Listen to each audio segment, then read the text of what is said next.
session 4 now we are going to start, and our first speaker is Dr. James Swearengen, and he's Global Director, AAALAC International. His talk is enhancing the 3 R's through post-approval monitoring. So Dr. James is obtained his DVM degree from the University of Missouri, Columbia in 1982. Dr. Swearengen is board certified in both laboratory animal medicines and veterinary preventive medicines, and has over 26 years of experience in the field of laboratory animal medicine, primarily in the support of infectious disease research. He is a past president of the American College of Laboratory Animal Medicines and past president of the AAALAC International Council on Accreditation. Dr. Swearengen currently serves as the Global Director for AAALAC International. I invite Dr. James for his nice talk. Thank you. Start कर देते हैं अभी आप start है तो मैं इसको करना पड़ेगा नहीं उधर सेटिंग है कि टाइम लगेगा हाँ करने दो वही बोल रहा हूँ आप करके रखो फिर चेक में उसको Thank you. Well, good morning. Thank you for that introduction. I want to give my appreciation for the invitation to be here this morning, as well as to be able to address such a prestigious group of colleagues, a lot of familiar faces I see out there, and faces that I hope I can get to know better during my short stay here this week. I'd like to start off, just a second, I'm going to figure this out first here. There we go. To talk a little bit about how we can enhance the 3 R's through post-approval monitoring. And this is a talk that I tried to put a lot of thought into, because it's something that I've felt very strongly about over the years, and hopefully can provide some information just for thought as you go back to your programs on how we can better utilize the process of post-approval monitoring.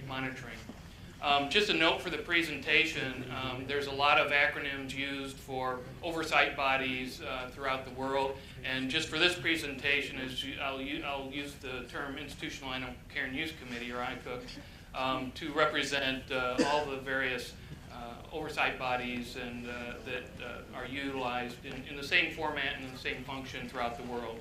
So just to help clarify that point. So I know you had a long talk yesterday with regards to the 3 R's, and I wish I could have been here to see it. So I'm not going to spend a lot of time on this, but I would like to just highlight a couple points. When we talk about replacement, that's usually the one that's fairly well understood with regards to replacement of animals with other types of inanimate systems. There's some that believe that have interpreted it to also include species, the use of species lower on the phylogenetic scale.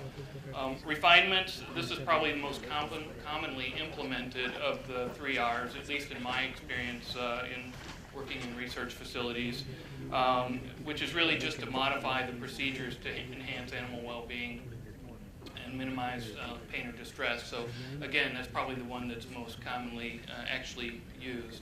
Reduction, there's a lot of ways to reduce animal use. A lot of times this is not really thought of, and for example, using like a stepwise comparison to talk a little bit about post-approval monitoring.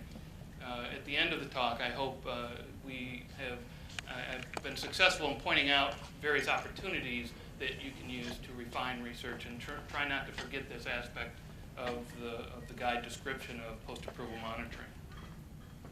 So if you look at the benefits of ongoing monitoring, first of all, I already mentioned to identify opportunities to implement the 3 R's, but also to prevent things like protocol drift. It helps new research staff because it can be used as a training tool as well. And the other aspect is identifying potential deviations, and I found this extremely rare throughout my career anyway. But I think things like protocol drift are really probably the most common type of issue that I've seen identified during ongoing monitoring. I gave a quick example of an issue that I came across one time, where an investigator was doing surgery in rabbits using IV pentobarbital.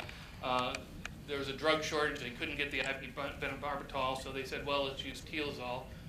It has teledamine in it, and also provides some surgical level anesthesia, so we'll just use that. Well, they ran out of Tealzol, and they said, well, I have ketamine. Well, that is similar to Tealzol, so we'll just use ketamine. And then over time, that became the standard, these little shifts in use. And then finally somebody said, well, ketamine doesn't provide very good visceral anesthesia, and this is a surgical protocol. So we actually ended up with animals that were not provided appropriate pain alleviation. And so, again, it just shows how those little deviations, those little shifts over time can have a pretty serious outcome.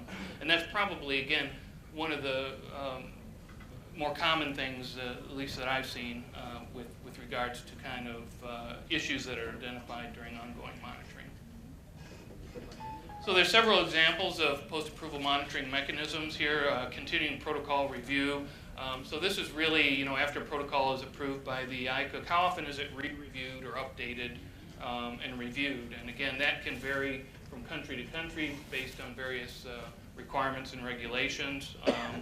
Also, laboratory inspections as part of the semi-annual or annual program review and facility inspection, depending on what you do. Observations of selected procedures, and I'll talk a little bit more about that in the next slide, but also external inspections and assessments. And anybody here who's been through an AAALAC site visit, the part of the site visit where site visitors will review protocols and compare them with what they've seen during their walkthrough of the animal facilities and investigator laboratories. And you've probably also seen that this can be a very useful tool to help do that comparison between what's written and what's being done. So I think probably many of you have already seen the benefits of that at some point. I mentioned internal inspections, such as program review and facility inspections.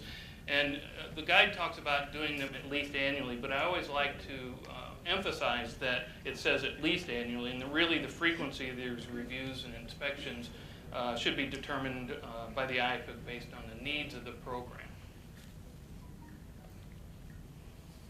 Effective monitoring strategies, as I mentioned, there's different areas that a lot of times provide a lot of benefit, what you might consider higher risk areas. When you're looking at things like surgical areas such as anesthetic equipment and aseptic technique, you can look to see, are they in compliance with the policies and SOPs and the protocols that are in place. You can review protocol-related health and safety issues, surgical records. All of these types of things can be used to kind of do that comparison.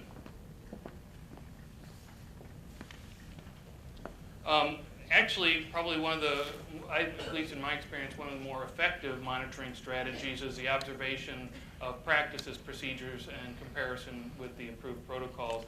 And as I mentioned, it can be risk-based, and there's several techniques with potential for pain and distress that you can see here on the slide that you can look at to say, okay, are these the areas we really need to focus on? Things like euthanasia techniques, and also breeding colonies with detrimental phenotypes can be high-risk areas as well.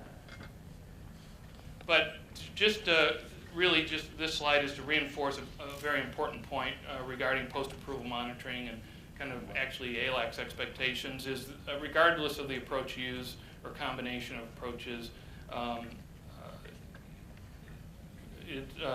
the final outcome really is that the procedures that are conducted on animals are in compliance with what's approved in by the IACUC or oversight body and described in the protocol. And how you accomplish this really is up to you on what is most effective for your program.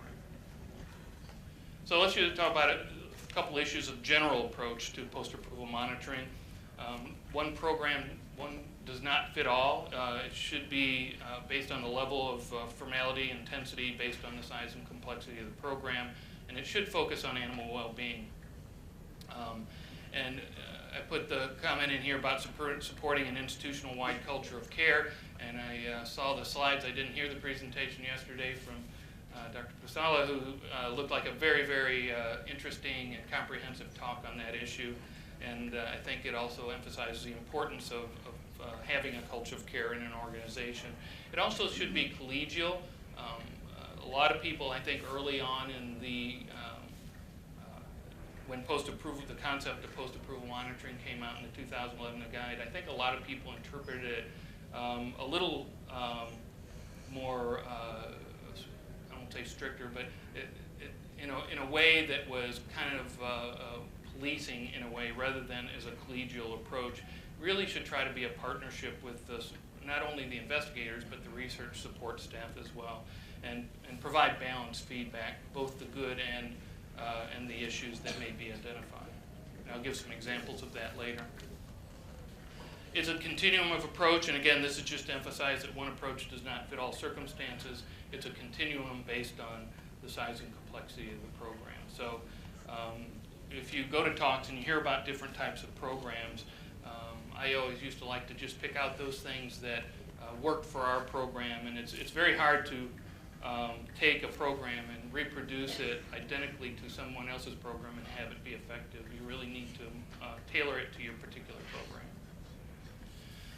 How do we maximize the value of post-approval monitoring? As I mentioned, enhancing the 3 R's by identifying opportunities to refine, replace, and reduce animals.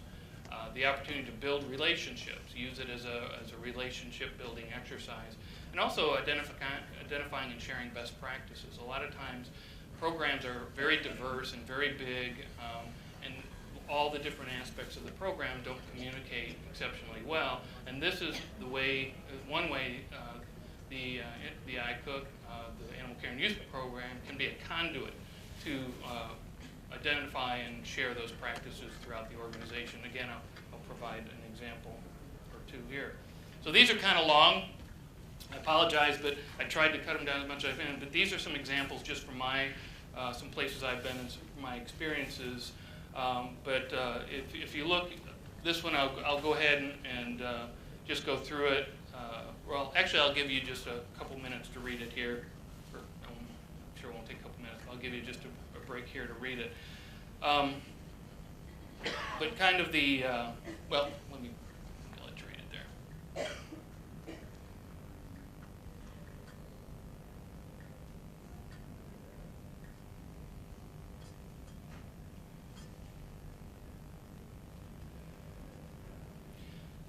Well, just to summarize, this is a case during an actual IACUC program review and facility inspection in which an IACUC member had some information that was useful to an investigator doing botulinum toxin exposure studies in mice that resulted in a much improved endpoint for the study and for the animals. And the information, it was actually later used to develop some pilot studies that ultimately replaced the previous studies and improved the endpoint significantly for all the studies in the Institute. So again, this is a case where somebody,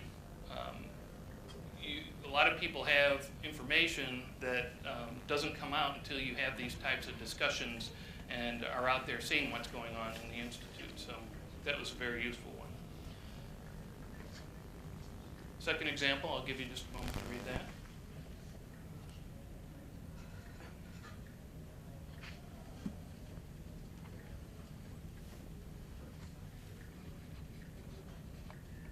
A good example of where investigators do try to be proactive and do try to provide better quality animal care. And in this case, they found a better analgesic, which provided much more effective, longer-acting analgesia than the previous formulation that was used.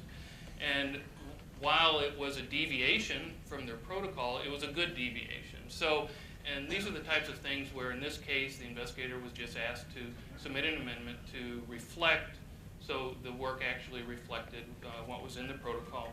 But also that information then was disseminated throughout the institution, and other investigators went, wow, I didn't realize this was out there, and submitted amendments and began using it as well, which again resulted in much less handling for the animals, and more sustained and effective analgesia for the animals as well. And my last example here, I'll give you just a second to read that.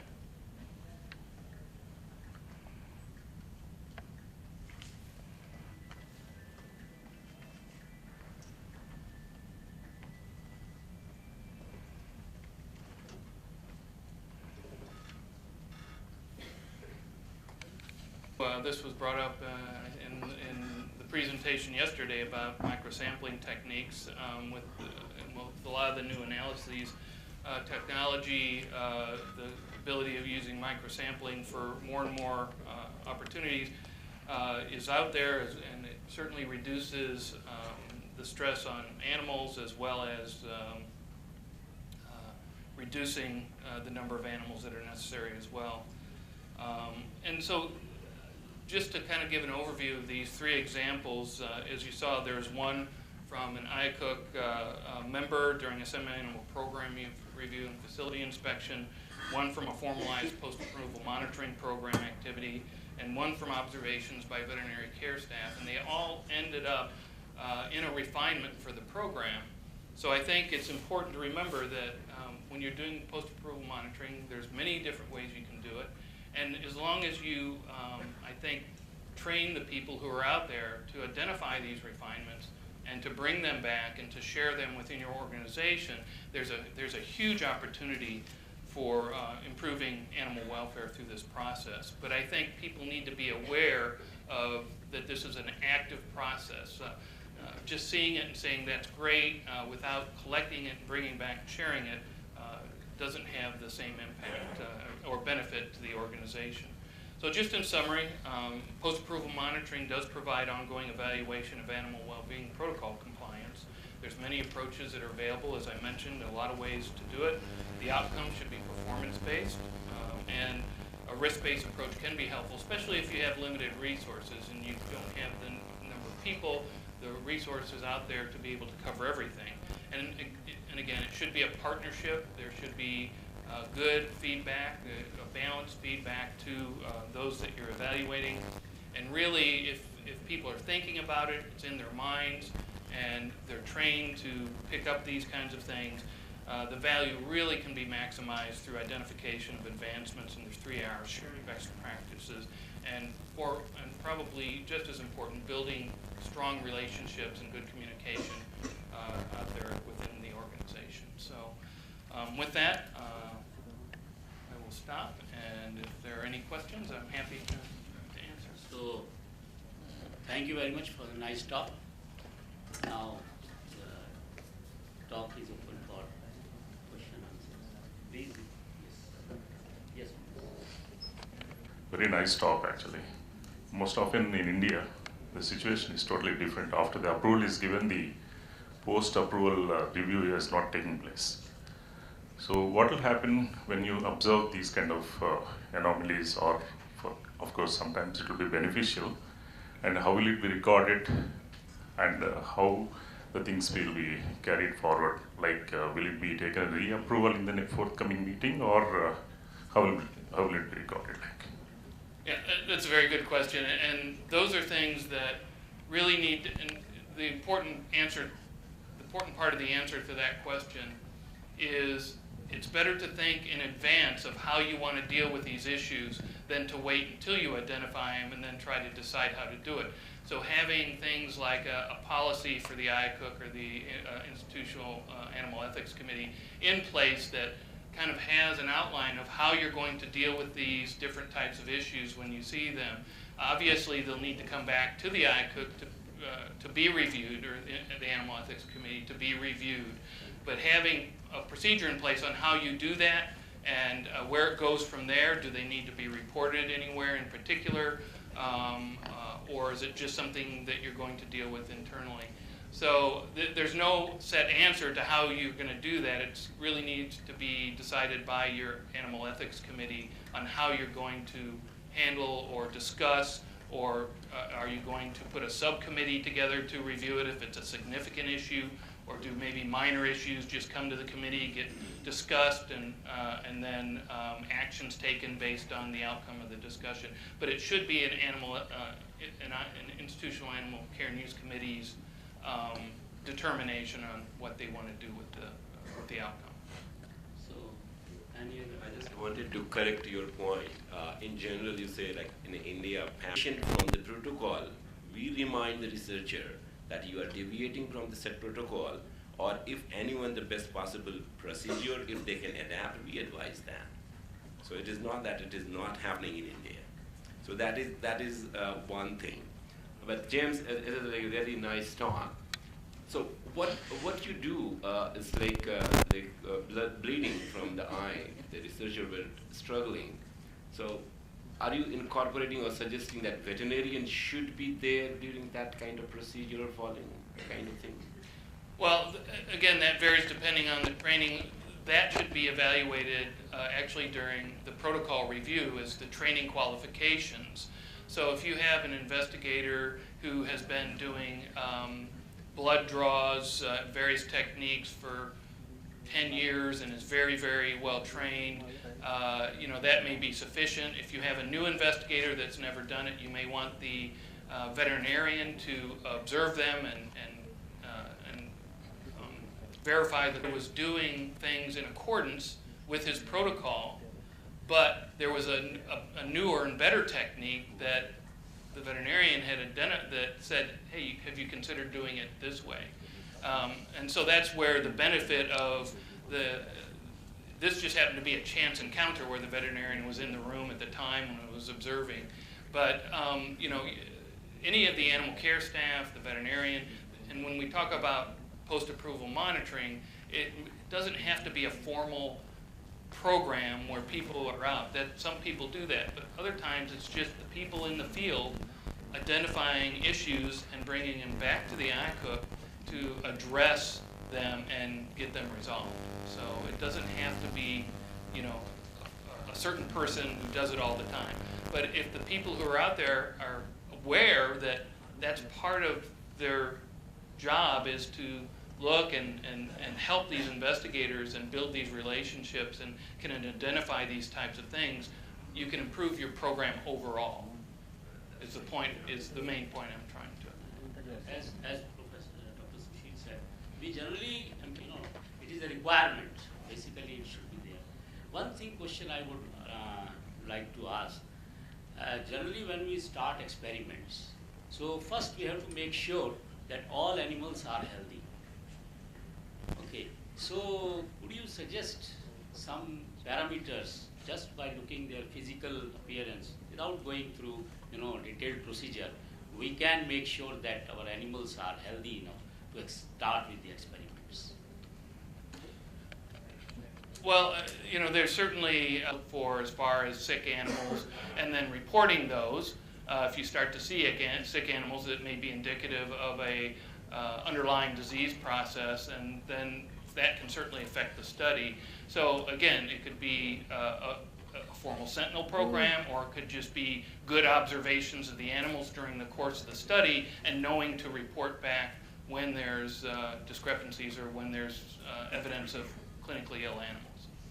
So there's different ways to do it. Yeah. That is very important, before starting an experiment. You should make sure that your animals are healthy. Absolutely. Otherwise, after some time, some animals which are kept under stress, they will become experimental, and others will become controlled. Correct. I just want to add a few points to the very healthy discussion that's happening between you and Jim. Is the source of the animal also gives a lot of information about what is the health status of the animal that you are getting into your facility, along with your clinical observations and daily health monitoring techniques in place that you have put.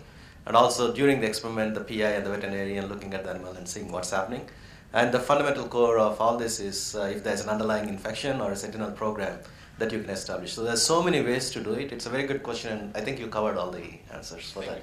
I just want one clarification for the Indian audience, because I get this question, Jim, a lot. I don't know if I'm answering it correctly or not, so I'd like to get your answer.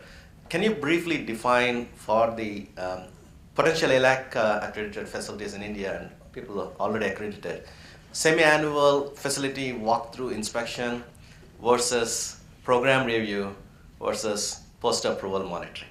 Three Sure. things. Yeah. Sorry. Yeah, no. Well, in one way, they're kind of, one can be part of another, but the guide, at least for AAALAC accredited facilities, the guide says that a semi-annual program review and facility inspection should be completed. So there's the expectation that at a minimum, an annual program review. Now, program review is typically a review of all the administrative components of a program, and that's typically I think the first chapter of the guide, first couple chapters, actually the first 4 chapters. The facility inspection is more the physical plant, and that's the last chapter. So when you're looking at the program, you should be looking at all the documentation, all the processes, all the things that are in place to accomplish those things in the guide. The physical plant is looking at the walls, floors, and ceilings, also looking at the animals, see the general health and so forth. But those are kind of 2 very separate and distinguished activities that need to be make sure that they're annotated as such and accomplished as such. Now, that in itself can be part of ongoing program review, or ongoing post-approval monitoring, because as you're doing those activities, you're looking really at a lot of the things that are going on, and then you can compare that. If you have a question, say you're doing your facility walkthrough, and you see a sick animal in a cage, and you wonder what's going on with it, and you don't see any records that analgesics are being given. You go back and you see a protocol, and the protocol says they should be getting analgesics. That's kind of part of the post-approval process, where you're identifying things that are different from the protocol that's what's in there. And also, it's not really a refinement, it's just going back to what the protocol says they should be doing. But so they are integral and can be part of each other, but the program review and facility inspection really should be documented separate activities that you can distinguish that those 2 activities have been done. Does that answer your question? So, last question, Dr. Vijaypal, I think, please. He's also in the queue. So my question is about James, that you mentioned of the human endpoint about the waistline, and how just this sign appear, just you inject this botulinum, how long it take this sign to appear, and is it this validated method, or anything else is along with this is to be corroborated? Well, the method was actually validated actually by the Canadian Health Agency, Public Health Agency, for use of toxin. I'll get a little more detail, a little more toxin release for human botulinum toxin use, and it was very well documented as far as the validation of that as an early endpoint. And so now again, you can't just take some.